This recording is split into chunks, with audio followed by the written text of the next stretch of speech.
Guess what, Lions? For as little as $5 a month, you can get access to exclusive bonus audio content and help this program grow by joining the Lions of Liberty Pride. To learn more, head over to lionsofliberty.com/support.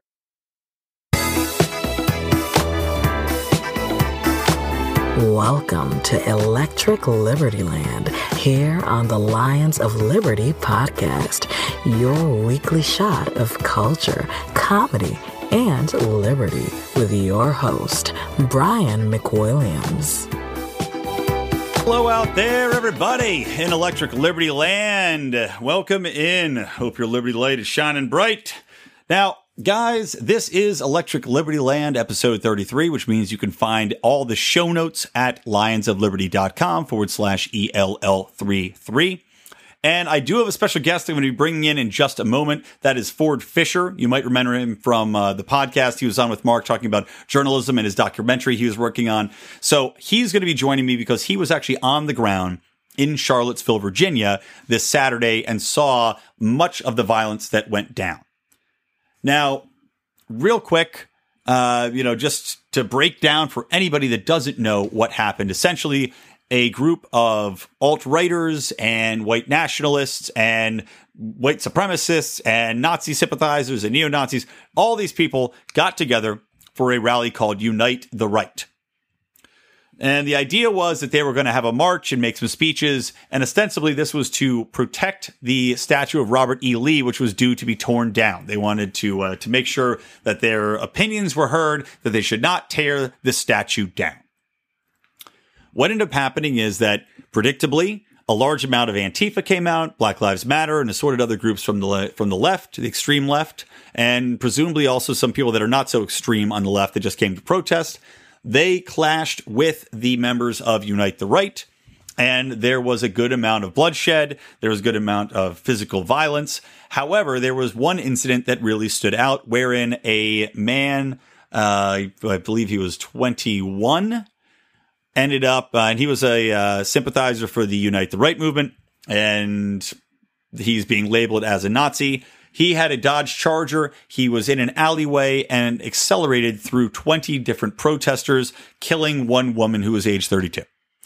So horrible, horrible outcome from this instance. And I'm going to be talking through that with Ford in just a second. But before I do want to ask you guys to please follow us on our social media platforms at Lions of Liberty. Follow me at Brian McWilliams. You can go join our Facebook forum if you want to talk about this in real time. You can talk about the episode. Just go to Lions, type in Lions of Liberty Forum. It'll pop right up in Facebook. And if you would be so kind, please do support the Pride, guys. We appreciate all the support we get. We create special content for you. And give us an iTunes review. All right, now then, let's get into the interview with Ford.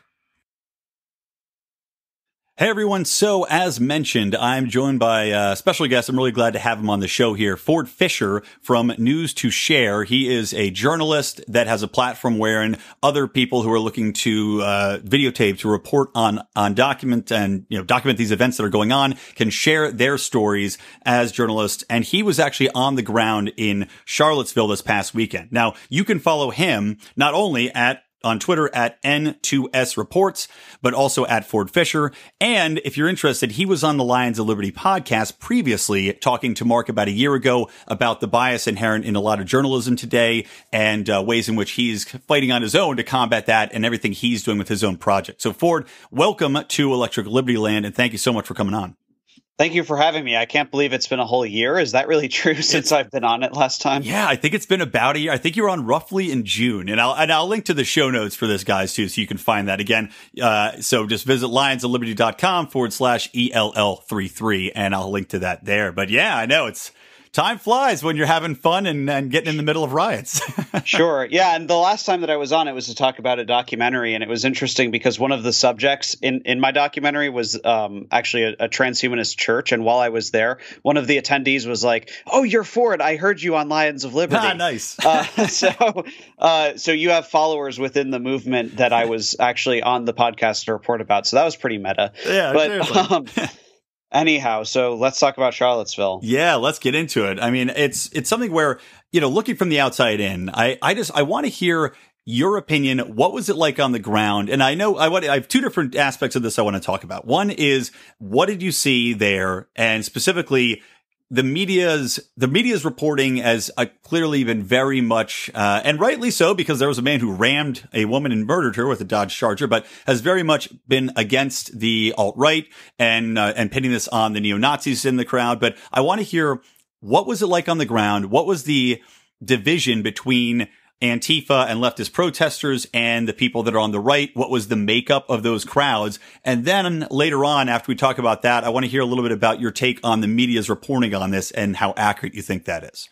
Sure, let's do it. So to start off, I think that part of the problem, and actually this really starts to answer both questions, is that the media kind of conflates all of the various parts of the two sides.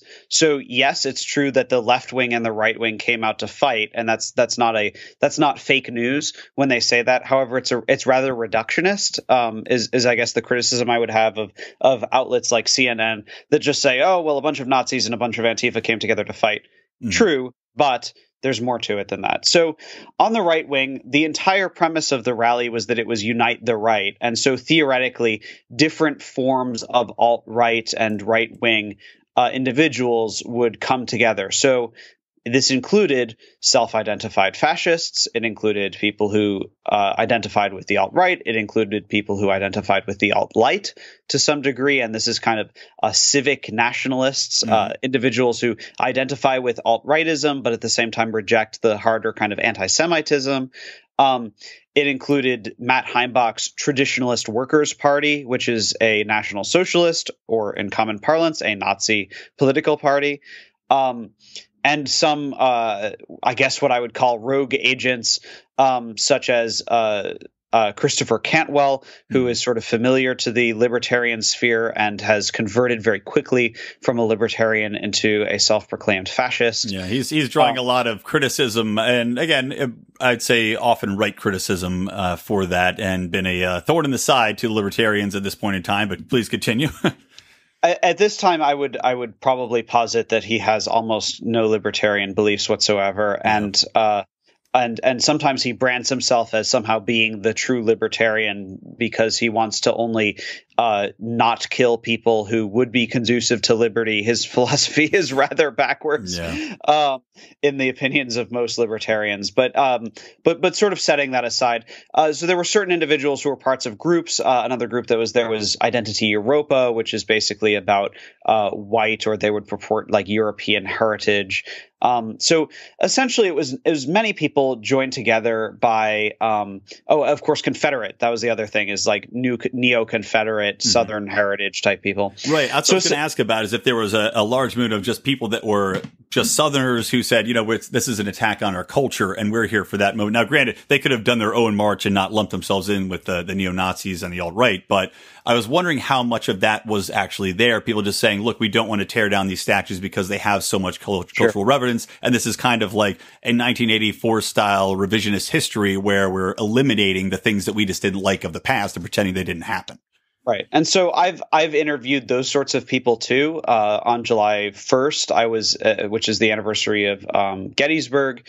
I was at the Gettysburg Memorial where there were those types of people there, and those were not the type of people populating this rally, right? So those sorts of I guess I would say conservative Southern pride, Confederate type people were not really present. It was the really extreme, I guess what you would call neo-Confederate, the South will rise again, like sort of extremists is what I guess I would qualify them as.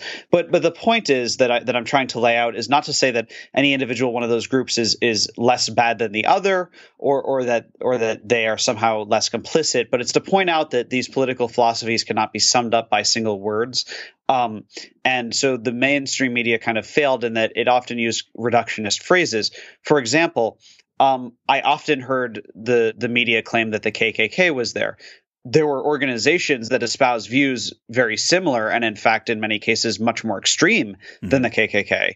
But there were no from what I saw, there were no people clad in Klan robes. The only individual that I'm aware of who essentially was Klan related is that David Duke was there. I didn't actually see him with my own eyes, but I am aware that David Duke was there, who of course used to be an Imperial Wizard, which is basically like a leader within the Klan. However, just on that one point is that's something where people were positing that this is in fact a worse thing for America now that the Klan, let's say there might have been Klan members there, but now they're not afraid to go out with their faces showing in broad daylight. Sure. And so that was part of the entire premise of Unite the Right, is that there's all of these different groups that are essentially bound together by a theme of basically white nationalism.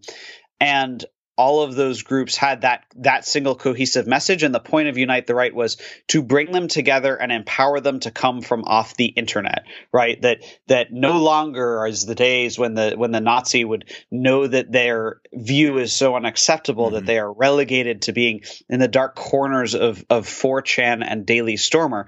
Now they feel empowered by numbers to go out into the streets, screaming these views in broad daylight. And that was sort of part of the theme of what Unite the Right was about, to get them out there. Now, on the left-wing side, similarly, it's kind of reductionist to just call them left-wingers, right?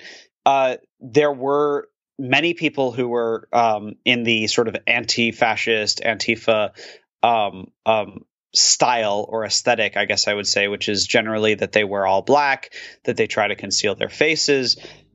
But there's a variety of, again, ideology among them, including socialist, including anarchist, and of course, I mean left anarchist, not sort of anarcho-capitalism, right? They weren't there.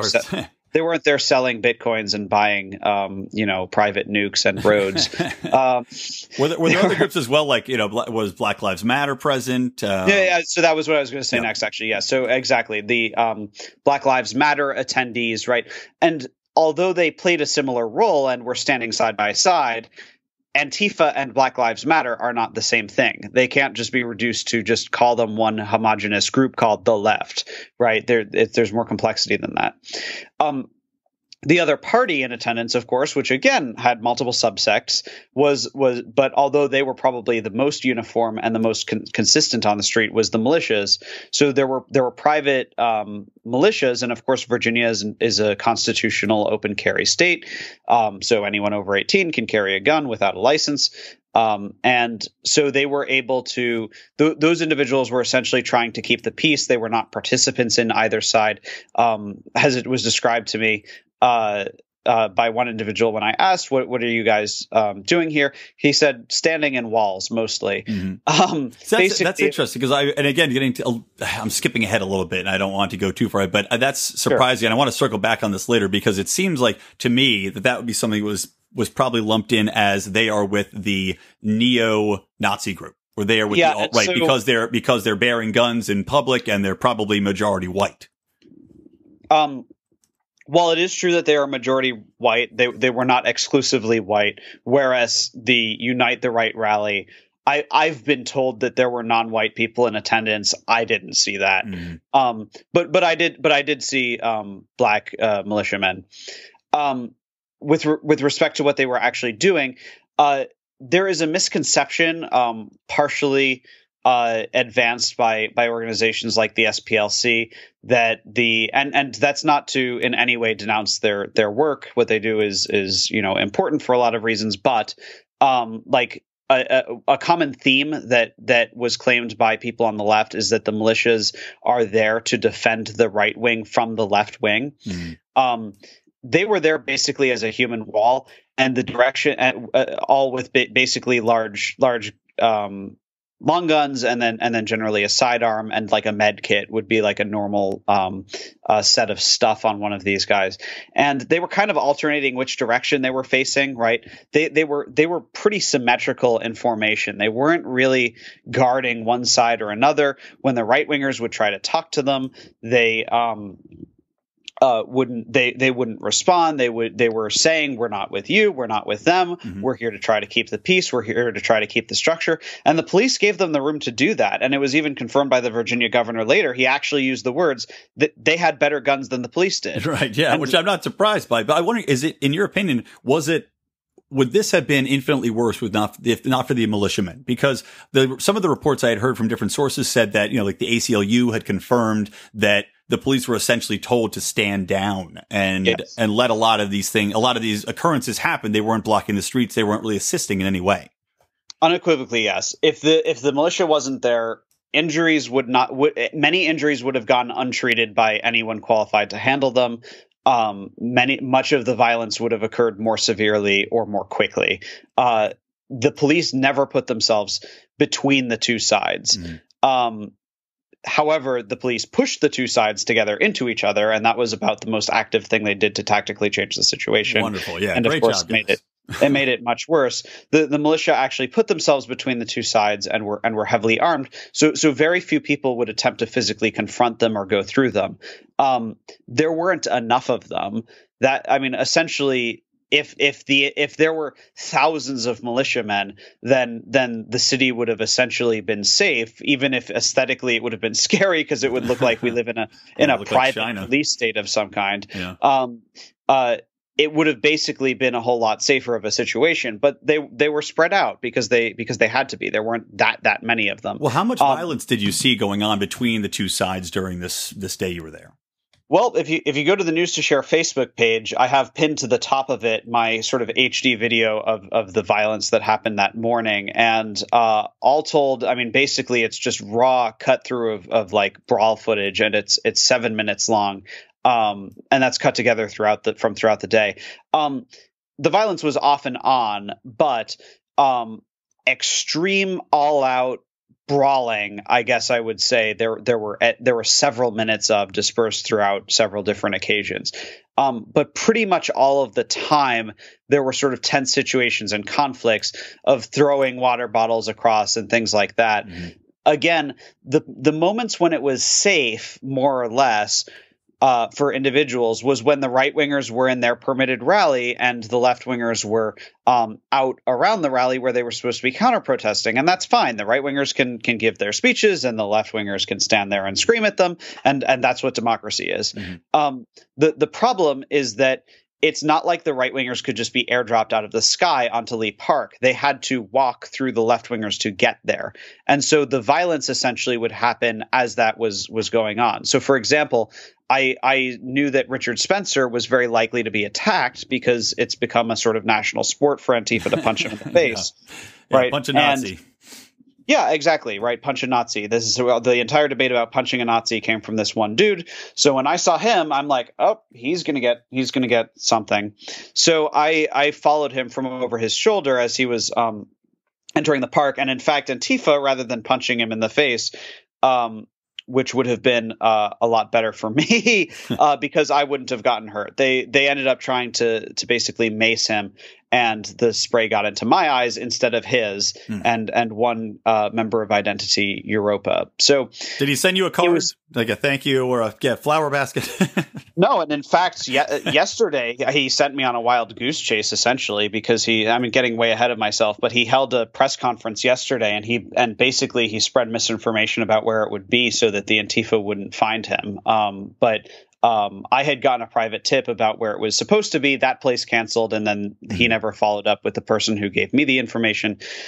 Long story short, no, he hasn't sent me a thank you card, and he screwed me over in other ways in terms of being able to cover his events. Anyway, with all of that aside, so it was situations like that where Antifa would sort of face off with them as they were entering the park, and then eventually that violence got so out of hand that the left wing actually started overtaking the park. To the point where they were able to take down the barricades. Police declared it an unlawful rally before it even got to the time that they were permitted for. So would you say that the left side outnumbered the right rally then by a pretty large amount? Well, so this is what's difficult about it. It's notoriously difficult to guess how many people are in attendance at something. It's really hard to get ahead. You're right in the middle of it. For sure. Loosely, it's easy. It's a little easier to say that the number of right wingers was probably about 500, and the reason I say it's easier is because they're in one spot more or less, or at least trying to be. They were either there or they were trying to get there. On the left, it's a lot harder to determine because many of them were bystanders, right? So if you have, say, a normal person who lives in the city who opposes the right wing and brings a bunch of water bottles to give to the left wing protesters, is that guy a protester? So Right. And the only reason I say that, it's a rhetorical question, but the only reason I say that is because it's a lot more. It was with the left wingers, it was a lot more nuanced as to whether you would call them a participant or not, sort of in the fighting or in the stuff. Broadly speaking, I would say that the right had more concentration of violence. That is to say, the percentage of right wingers who fought somebody is probably astronomically higher than the left. Okay. But the left had vastly more people. So I would say there's probably 4-to-1. Interesting. I mean, that's a very different. That's a different dynamic than a lot of the other rallies we've seen. Then, whereas was, you'd see typical, at least from the ones I've seen with the Berkeley examples, you'd see a lot of more peaceful Trump protests or Trump rallies in support, and then you'd have more people attacking from the left, from the Antifa side. But it seems like now, and this is what I've been seeing a lot more of, and I'm really worried about, is because of when one side gets radicalized, the other side gets more radicalized, and now they're both coming essentially to fight. More so on the right because they know that I think they're putting themselves out there with a specific act that they know is going to piss people off. So yeah, I guess it's not surprising to me to hear that they came and they're basically expecting to fight. So, I guess they're now going to be throwing the first punch, which, again, I can't support, nor should anybody, but, it's not surprising considering the back and forth that's been going on. Yes. So that's basically true. Like I said, the actual fights probably ended up about even fisted because despite there being more left wingers, there was probably a smaller percentage of them that came kind of prepared for war. Right. When people have asked me who started it, that's a ridiculously complicated question because it was individual skirmishes. So, and the reality is when you have two groups that come together to both fight, and they look at each other and scream like shields up, and they're like, and then they run at each other together. This isn't a situation where you can just apply, for example, the non-aggression principle nearly as simply as you want to, right? You can have a conversation when there's a street mugging and someone shoots somebody in self-defense about, oh, well, was that a proper, like what? It's so much easier when it comes to like two groups of 200 people running at each other and then fighting and pepper spraying and all that kind of stuff. Questions about who started it, who initiated force become almost impossible to answer. Right. It's at that point you're essentially you're both in fear for your safety. So your basic fallback tactic in that position is typically aggression. I mean, it's surprising for a lot of people when there's a fight or flight reaction, especially when you're surrounded by so much adrenaline and so many other people that are there for one cause. Typically, you are probably going to respond with aggression rather than clear thinking or retreat. Yeah, absolutely. And so with the among the right wing, I had one shot of this kid who had sort of blood all over his face, and he was wearing like a bicycle helmet, and he was one of he was on the Nazi side, and there's this just brutal brawl happening kind of 5 layers of people ahead of him, and he's standing there and he's got like just a shield. And the way that the fight is kind of expanding, people in front of him are like running into it. He looks so defeated and sweaty and bloody. And he's looking at this thing like, what the hell did I get myself into? Yeah. And hopefully a lot of people come away for that mindset. I mean, I think that's the mindset of a lot of them, but for some of them, man, this was a sport, right? So if you watched my conversation with Christopher Cantwell, or if you watched the Vice documentary that came out about it very quickly and with a very high production value, right, he was soaking it up, right? Yeah. He loves nothing more than, right, his whole thing is physical removal of communists, and that's literally like what he was trying to do was just go there to fight people. So well, let's talk a little bit about because I want to hear your take about the incident that everybody's talking about. Sure, is this this kid hitting running over the woman with the Dodge Charger. To me, and I heard a little bit of an interview you did with the Boston Herald on their radio station earlier, I believe. I wanted to know from your standpoint, how much did you see? And is this did you see any sort of violence against his car? Because there's videos that are saying, oh, well, his car was hit, which seems to still not excuse the guy being that close to begin with or accelerating into a crowd. But give me your take on that and the surrounding incidents leading up to it as best you could figure or glean from that environment.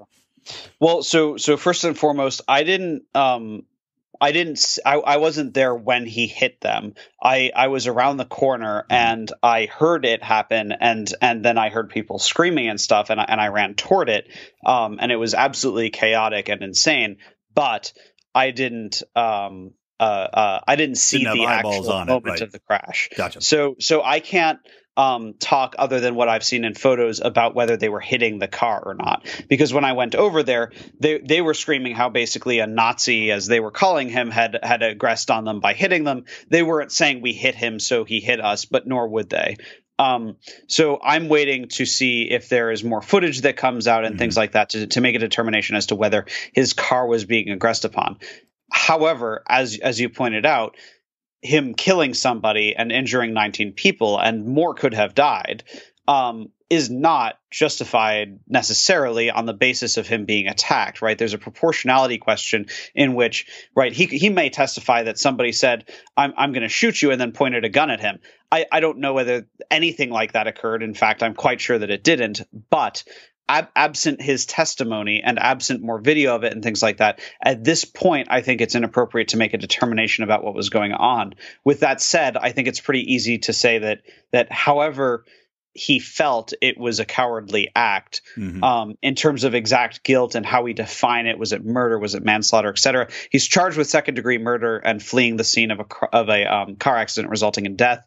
But I think it's very possible that he'll plead down from that. Yeah. To me, it's like I saw one video in particular, which was shot from behind, and it looked like, he pulled up, he got close, and then he accelerated through the crowd. And all I'm thinking is maybe he'll get off. Maybe he could use this. There was violence against the car and that scared him, which is an understandable reaction. But again, he put himself in a position wherein he was right up against the protesters. He could have gone a different direction. He could have backed out. He could have done many other things, which brings into question his motivations for me. Yes, and indeed, it's a little bit harder to make a self-defense claim when you speed up so fast that you smash the car in front of you, totaling your car. Right? Is it self-defensive to total your own car? And hit that car so fast that it hits the car in front of it. Right. So the degree of violence and how fast he did, right. It's one thing you can make a debate about whether somebody is justified if they're scared in that situation to sort of slowly drive through them, which forces them to get out of the way. Right. But to floor the accelerator and then go in reverse to speed away from it and try to escape is clearly a more extreme reaction than could be justified in the absence of more information. And what was the reaction of the people after this happened? Like you said, you came around the corner, so you caught the aftermath. Was it a mixture? I mean, was it just they were protesters trying to help other protesters? Or is it a mix of people that were there that were just in shock and their humanity took over in any way, shape, or form, where they just said, oh my God, let's just help whoever needs help? I mean, tell me a little bit about that. Yeah. So the thing was, there were no police there initially when it happened. They were screaming for the police to catch the car and for people to come. They were screaming medic. Many of them were crying. Eventually the problem was that so many people were injured that it's not like medics could apply first aid to everybody. So they were not helping. They were not focusing all of their attention on the one woman who did die. They were also focusing on head injuries and smaller injuries. And not that there's anything wrong with them doing that, but it's just a reality that they, with so many people injured, they couldn't identify where the most extreme and life-threatening ones were. Whether it would have even been possible to save her had immediate and professional life support taken place, I don't even know whether it would have worked if there was anything that could be done. All of that said, he left behind sort of this trail of blood of people who were hurt, and everybody was crying and upset. And it took a while for police and EMS to show up and start administering first aid. Eventually, the people on EMS were doing CPR on her. And after trying for several minutes, they had very obviously given up. And they didn't say anything to the crowd, but we all knew, and everyone, including myself on my live stream, was crying because, I mean, we had just watched somebody die. And so it was really upsetting, and it was really traumatizing for people there. And it was an hour later that it was confirmed that she was dead. Was it something, like I said, could you tell who was, when you're there, you're surrounded by people. Clearly there's a crowd of people around this incident, as everybody, despite the fear, people still want to see what happened.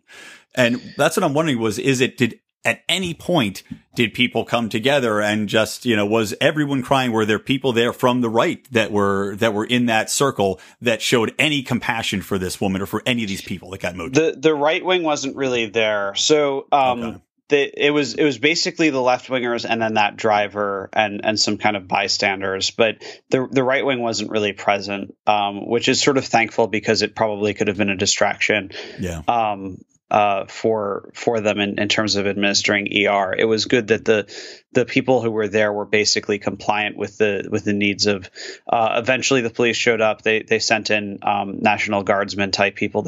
Finally they sent in heavily armed guys to try to get everybody away from the injured, and they sent in a like an MRAP type vehicle with a man with a grenade launcher at the top of it, ostensibly to and it was to block off the road, right? Because this attack had just occurred, and of course we've been seeing around the world that not that anybody thought that this was an Islamic terror attack, but a style or a use of by ISIS and other Islamic terror groups has been to use cars as weapons lately. Right. So, absent more information, it wasn't unreasonable to think that there could be a second attack. So they were using heavily armored vehicles to block off the roadway so that couldn't happen again as we are standing there. Well, it's just, clearly it's a horrible outcome to a circumstance where, and this is where I want to talk a little bit about the media. And I know you've got to go just 2 minutes. What's your take on the media coverage of this event? What are you seeing? Are they portraying it accurately? Are they telling one side of the story and not the other side of the story? Are they painting with a wide brush that this is purely the Nazis' fault, or are they telling the story where you think it's at least somewhat fair? The problem is that almost nothing that I've seen in the media is actually wrong. It's just overly simplistic. I guess I would say that the only thing that I've seen CNN, for example, say that is essentially straight up false is that the Ku Klux Klan was present, right? No people were stylized as the Klan. Mm-hmm. It was other groups with similar values, but not specifically the Klan. Setting that one precise thing aside, I guess the problem is that everything was really reduced into it's a white nationalist rally or it's an alt-right rally, whatever the terminology people use. The problem is they don't actually listen to what the arguments are. And even if the arguments are wrong, and even if the arguments are evil, as the case may be, it still is worth understanding what the people represent so that one can fairly debate them, right? So the problem is that the media has ended up on a completely different wavelength from everybody else. And so you look at Trump, who is saying they weren't all neo-Nazis. There were other type of people there and stuff. And the media is saying, well, this was an extremist rally, right? They're on completely different wavelengths. Mm-hmm. But you know what? The guys who are at Unite the Right think that Trump is right because Trump is essentially saying that there's nuance to what was going on there, and they agree with that. And they look at CNN, who's calling all of them the same thing. Right. And even if they're different types, different flavors of extremism, and not just that one ideology, or they're more specific, whatever it is, they now align themselves more with Trump. They feel empowered by Trump. If the media would actually show what they specifically stand for, would show the difference between a white nationalist and a national socialist and Identity Europa guys, and all of these groups certainly can be exposed for the bigotry. to simply reduce their values down into one kind of homogenous thing, I think isn't giving America enough credit to understand where these things are coming from. I think if you don't get where they come from, you're not going to be able to sort of combat them in any way. And in a sense, that's where the entire alt-right came from. Right. A claim that I heard endlessly was that, well, they all said that conservatives are Nazis, so let's be Nazis. Mm-hmm. They all said that Republicans are fascists, so let's be fascists. Or they all said that we're that Mitt Romney is racist. So I'm gonna so now I'm racist. I right? actually made that exact point. Again, Facebook and social media. I made the conscious mistake, and I'll talk a little bit more about this later in the show after I let you go. But I made that same argument in that what the left doesn't seem to understand, or what the media or people in general don't seem to understand about these people, is that you've got a segment of the population which clearly feels maligned. And that is white America, or let's say probably mostly white men in America. Now, not all of us. I'm white, you're white, but a lot of the white men out there, they voted for Trump because they clearly felt that they've been overlooked, that they've been blamed unfairly, that all the evils of the world were being laid on their doorstep. And as you just mentioned, there are some people who, the more that they get blamed for this, or the more that they called a Nazi for expressing a belief or questioning the narrative and saying, well, I don't feel that I am responsible, or I don't feel white privilege is that big of an issue, they're immediately dismissed, immediately called a racist or a bigot or a sexist or a Nazi, which has been the phrase du jour. And I made that same point that these people are going to be encouraged by this. You're putting them in a more extreme position. And every day that you label them as such and you try to malign them further, they're being pushed into that world farther. And they don't seem to understand that because there's no dialogue. There's no interaction. It's purely one way. You're irrelevant or you're racist, and that's it.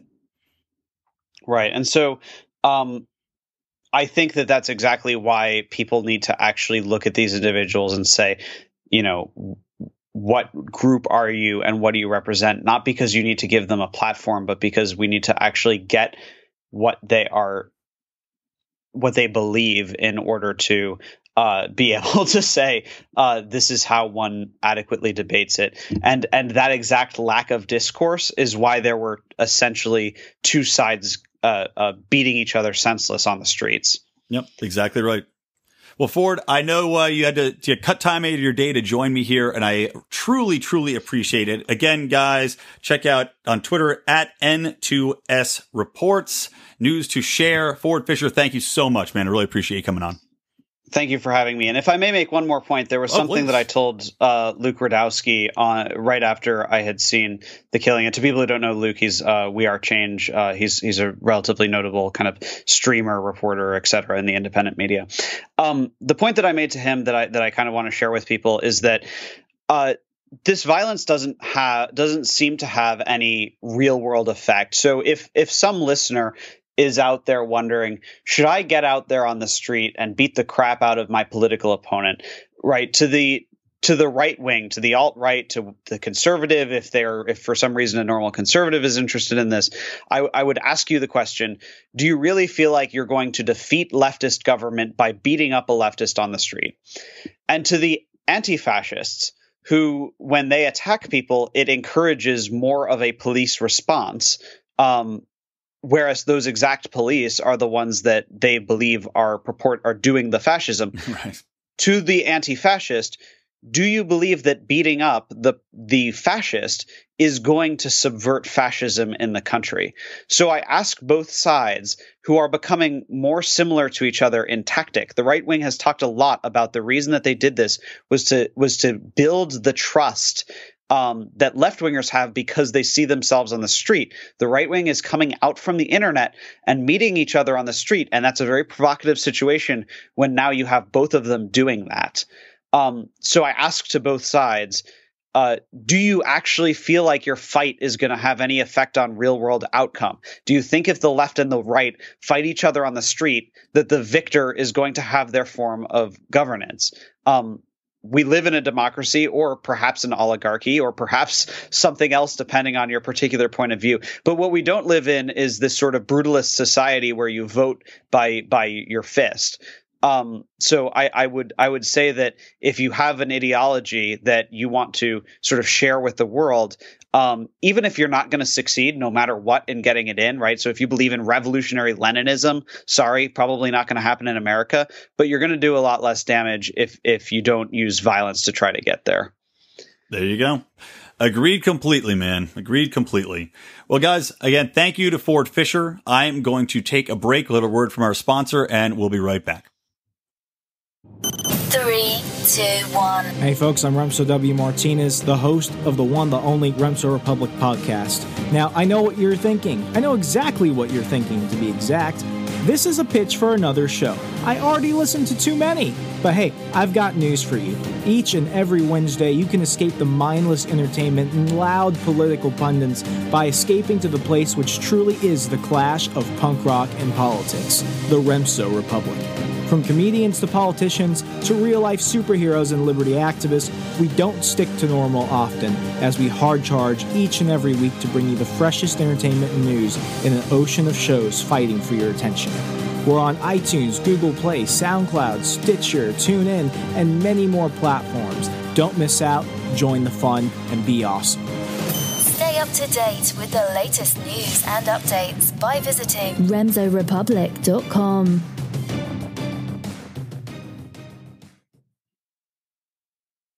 I've condemned many different groups, but not all of those people were neo-Nazis, believe me. Not all of those people were white supremacists by any stretch. Those people were also there because they wanted to protest the taking down of a statue, Robert E. Lee. So, excuse me, and you take a look at some of the groups and you see, and you know it if you were honest reporters, which in many cases you're not, but many of those people were there to protest the taking down of the statue of Robert E. Lee. So, this week it's Robert E. Lee. I noticed that Stonewall Jackson's coming down. I wonder, is it George Washington next week? And is it Thomas Jefferson the week after? You know, you really do have to ask yourself, where does it stop? So that was the speech, or part of the speech, that Donald Trump gave this just yesterday. So this was Tuesday. He gave the speech finally coming out. Now, he did come out earlier on Monday and condemned white supremacists, condemned the KKK, condemned neo-Nazi groups, etc. But Trump was widely roasted for not saying anything earlier. And as you can see here, he still is not willing to blanket condemn every person that was at that march and say that they were a Nazi or a white supremacist. Now, if you've been looking at your social medias, you know that that didn't go over too well. You know that people all over, and again, I live in liberal Los Angeles, people all over have already said, well, you know what? Everybody at that rally was a Nazi. Everybody there should just be fired out of cannon. They should be punched in the face. You know, I've got people literally just calling for these things over and over again on social media. Again, saying that extreme violence is how you should meet extreme violence, which is ridiculous. As Ford said at the end of that interview, there's no reasonable excuse to be violent. Violence is met with more violence, and all it does is escalate the situation farther and farther and farther. No one's idea is so heinous that you should meet it with immediate violence before discussing it or before trying to figure out their point of view. I mean, literally, the only time somebody could say something to me and not do something would be if they were holding a gun to my head and they said, I'm going to shoot you. In which case, yes, violence is warranted. Now, I have an issue overall, and I've been getting in a lot of fights on Facebook. Not a lot. I got in one giant fight because much like Donald Trump did here, and I didn't even, admittedly, I didn't listen to that part of his speech where he was specifically citing that, you know, you can't blanket label these people. But you heard one of the reporters pipe up, but they're all white nationalists. Now, I've gotten in a fight with people because I feel that you can't say as a whole either that white nationalism is a racist movement. And I made this point again, going back and forth. There's a friend out here, very funny comedian friend of mine, very liberal friend of mine, but she is very funny. I encourage you guys, follow her on Twitter, but do not go after her and give her shit, please, because she is a friend of mine. But Samantha Hale, very funny girl.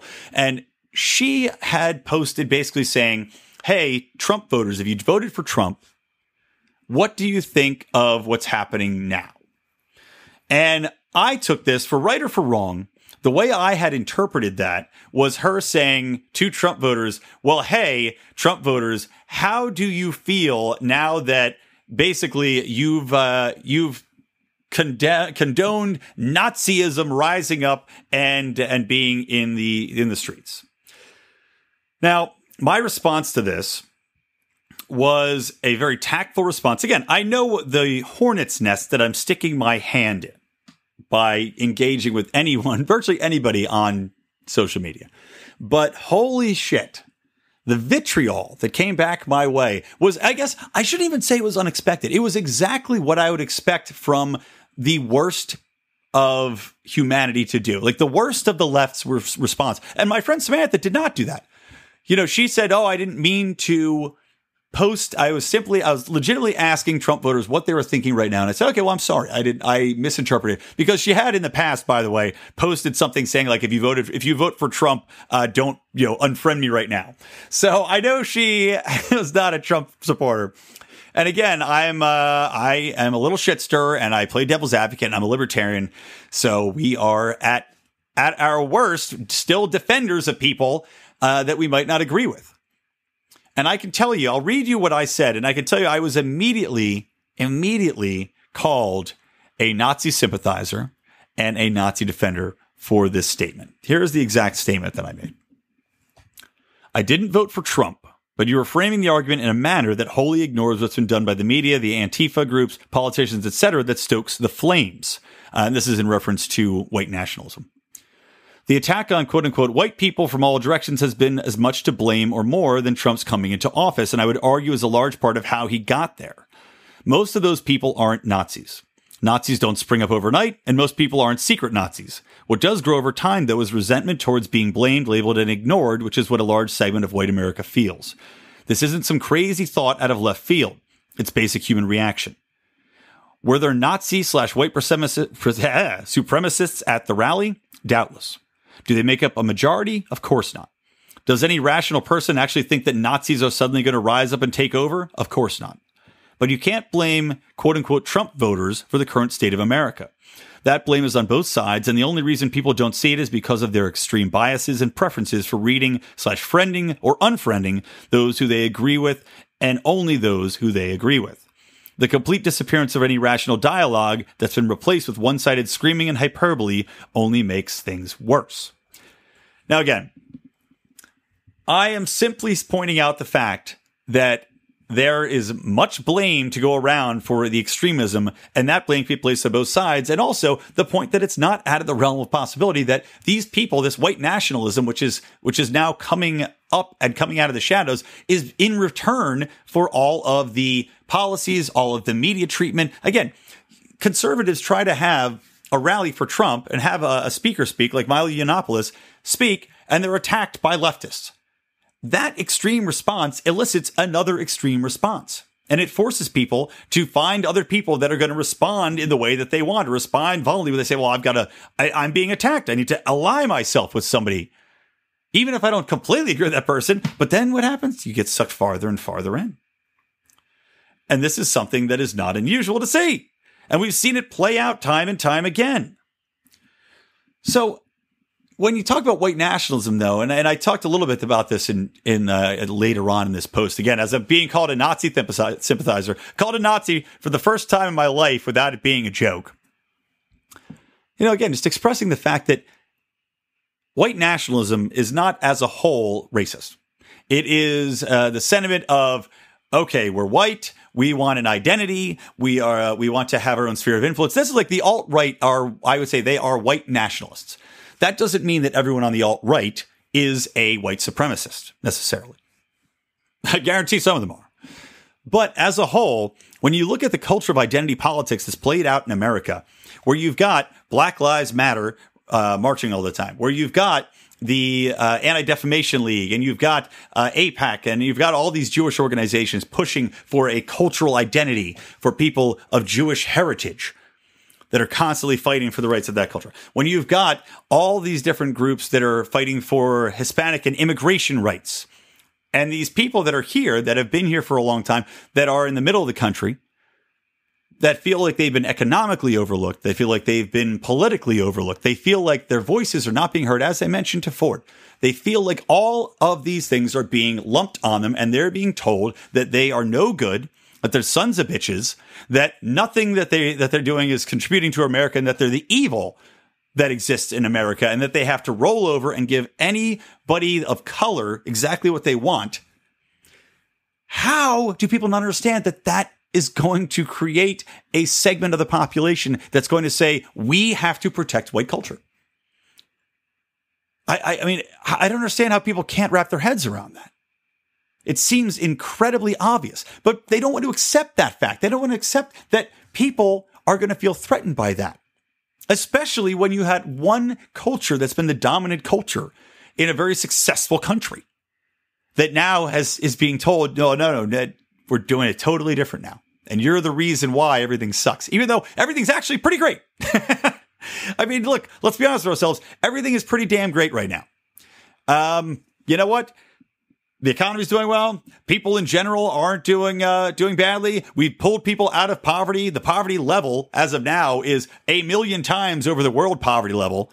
Our poorest people are the top 1% of most of the country, or most of the world. But you've got these people saying that white people are evil. And if they dare to say, hey, I have a problem with this, I think that we've done enough for this certain segment, I think that you should stop taking from white people, then they're labeled as racists. They're labeled as bigots, and they're told that their opinions do not matter. Because that's all this is. When you label somebody as a Nazi, it's simply saying your opinion doesn't matter. I saw it today on this Facebook feed. One guy literally goes, oh, get this Nazi sympathizing piece of shit out of here. And that was, he said blocking. I'm going to block this Nazi sympathizing piece of shit. What an adult way to respond to somebody that's trying to simply have a dialogue to provide an alternate opinion of what's happening, and to say simply, you guys can't just call everybody Nazis and then justify violence. Now, nobody on here was justifying violence against them. I will say that didn't happen in this dialogue. But you do see ongoing memes constantly of people justifying violence against the right. And I'm sorry, your violent extremism doesn't get justified just because you happen to agree with it. That's bullshit. Now, the media reaction to all this is predictable. They are clearly, I mean, they do have a good reason to blame the right in the instance of this kid with the Dodge Charger. His name was Fine. He killed a woman. He injured 19 people badly. But they do ignore the buildup to this. And this is what I had mentioned in this Facebook post. To ignore everything that's led to this point is disingenuous. You can't just say, well, this is the fault of the neo-Nazi and it's their fault all alone, when you've got a group of people that are constantly pushing against culture, that are trying to rip all these statues down. Of course, people are going to be upset by that, especially when those people are in the majority in the places you're trying to take the statues down. And I agree, like later in, you heard in Trump's speech, where do you draw the line with these statues? There, President Lincoln is on record saying that he would side with the white man as the supreme, as being, staying in the superior role in America. So are we going to tear his statue down? Are you going to tear Washington? I mean, these are legitimate questions. The media is mocking him and saying, "Oh, he just compared Robert E. Lee to George Washington. What an idiot!" But he's not wrong. I mean, he's not wrong. I can understand in certain circumstances wanting to take down something where you say, okay, that is like, if you've got something that's like about lynching and it's just horrible, take it down. But at the same time, you can't say that something didn't happen and rip it down and then pretend, okay, now it's all good. We're going to rewrite history. That doesn't work. The culture needs those reminders to evolve. Looking at those things and saying, can you believe that time? Can you believe that thing existed? Can you believe that people were treated in this manner, that we thought those things is important as a reminder so they don't happen again? All of these people saying you cannot march, that hate speech should be shut down, that these Nazis should not be allowed to march, that they shouldn't be allowed to speak, that they shouldn't be allowed to assemble. They don't understand that what is not condoned today, what is considered hate speech today, might be completely acceptable later on. I mean, that worm turns quickly. You know, what these people are saying, they feel like, oh, well, you know what? We're going to outlaw it, and it's going to be all cotton candy and whispers in the ear and unicorn kisses from here to the end of time. But that's not the way history plays out. That's not the way the real world works, because opinions change over time. Circumstances change over time. The people calling for abolishing slavery back in the day, do you don't think the people in power would have shut them up if they had the ability? If it wasn't constitutionally protected, you don't think the people that were powerful slave owners, the people that were in control of the politics, wouldn't have said, you're no longer allowed to speak about this topic? You're no longer allowed to congregate or meet to discuss this topic? It doesn't take a genius to figure that out. To figure out that as soon as you start limiting free speech, it's going to be turned against you. And that the ideals of today may not be the ideals of tomorrow, but trying to get progressives to understand that it's like smashing your head against a wall over and over and over again. Okay, well, that's all on this topic, guys. I want to talk about a couple other quick things, and then I'm going to wrap this episode up. First thing comes all the way from Norway, from our Pride member, our Lions Guard member, Chris Osborne. Thank you, Chris, for sending this my way. I'll do this. This is just a quickie because I need to share this because it's so absurd. Long story short, there was a guy who owned a landscaping business, and the post office regionally in the Sound where Chris's family's from back in the U.S., he owned a landscaping business, and the post office is all beat to hell. Looks awful. It's overgrown. There's an island there that's just grotesque right next to it. So he goes in, he takes his time, he digs it up, spends money and time to put flowers in to beautify the island and make it look nice for all the people that are there. And what happens? He gets a call later, and the city tells him that he's got to take all that stuff out of there. Because, you know, God forbid anybody does something kind and nice. Because, you know, they probably had a union contract with somebody, and the Teamster drove by and he said, "Hey, what is this? You know, we got the contract for this this post office grass right here. You can't just have someone come in and put flowers there." So they're trying to make the kid go in, tear it all out at expense of himself. He's got to hire his crew to do it. He's got to go and forget all the money he spent on the flowers. It just is. It greatly illustrates the problem with, again, it's not even the tragedy of the commons. So it's a shared space, but it's owned by the government. But again, to go in and say, you know what, I know you made this better, but get in here and make it crappier because it wasn't made better under our purview. You know, the greater good, the government always talks about the greater good, but when you actually do something for the greater good at no cost, or at great cost to yourself, but at no benefit to yourself other than to try to look out and benefit your neighbors, what do? They tell you to get lost. All right, last thing I want to talk about here, guys, is virtue signaling. It's going to tie in a little bit with the Trump stuff I just talked about, and I want to talk about and reference an article by John Ziegler, who's a friend of the podcast. He came on and talked about the Jerry Sandusky scandal with John Odermatt on Felony Friday several times, so do check that out. But Ziegler wrote an article for Mediaite, which is mediaite.com, and I'll link to this in the show notes. But basically saying all the virtue signaling over Charlottesville is setting dangerous precedents. And what he talks about is getting into people trying to quash free speech, that are trying to blame people en masse, as I was talking about, and say that everybody at this rally was a Nazi. And he cites articles where people had lost their jobs for attending the rally, when, we don't know what their motivations are. You don't know if they're a Nazi or not. And, to reference this Facebook conversation earlier, that's what I said earlier in this conversation, too. I said, I'm not a Nazi sympathizer or defending of anything because I don't know who a Nazi is. I don't know any of these people. I'm not defending or not defending anybody. I'm defending en masse people's right to go out and march or go and be somewhere in general and have free speech. So Ziegler's saying the same thing. And he cites some of these virtue signalings from politicians. He's citing it from celebrities. He cites, like Stephen Colbert and Jimmy Fallon are smashing Trump for not, condemning people early enough. But again, there's blame on both sides of this. To say that Trump needs to come out and just blame neo-Nazis for what happened is ridiculous. And John's talking about this. And he talks about this one celebrity, Lord. La, my name is Lord, if you watch South Park. But he cites Lord. Lord tweeted that we need to blame all white people. That's what we have to blame. All white people are responsible. So again, she's just saying the exact thing that's made these white nationalists rise up to begin with. I mean, this is the point that I'm trying to make to people. The more you go with this ridiculous hyperbole and this stupid rhetoric saying that white people are to blame for all of the world's problems and white people are responsible for all the ills of society is just going to encourage more people to rise up like this and join the ranks of the white nationalists. Why is this so hard to understand? All right, that's enough of the Trump stuff. The other thing I want to talk about, though, is that Nicholas Sarwark, he tweeted to the chagrin of many, many people, because as you know, Nicholas Sarwark is the chair of the Libertarian Party. He's a guy that I and Mark have both defended before because he came on the Lions of Liberty podcast and he talked about Ron Paul and he made some quasi disparaging marks about Ron Paul in regards to states' rights. Now, again, I defended him. I actually came down on his side, and I'll link to that show. I'm not going to go into it here.